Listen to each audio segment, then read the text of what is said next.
السلام عليكم ورحمة الله وبركاته. كسر دواد داوديال ورك كوبان أورباهن تقارنك. مدحوينها جمهورية فيدرالك الصومالية مدن حسن شيخ محمود أيا حفيز كيسا مدحتويدا كوقا بلي السمدة iyo garaadada ka soo jeeda gobolada Sool iyo Sanaag qaarkood oo shalay soo gaaray magaalada Muqdisho.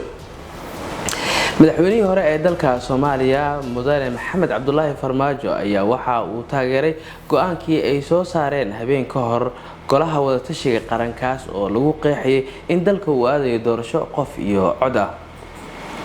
gudoomiyaha gobolka Banaadir ahna duqa magaalada Muqdisho waxa uu sheegay in ay ka shaqeyn doonaan hirgelinta nidaamka siyaasadeed iyo xuquuqdii siyaasadeed ee gobolka Banaadir iyo maqaamkiisii inta laga gaarayona uu arintaasi u rucleyn doono. warka koobanna waa nageynta qodobadaasi kuwa kale ayaad ku daawan doontaan warka duhur ee warbaahinta qaranka. anigu waa Cabdi Kaamil.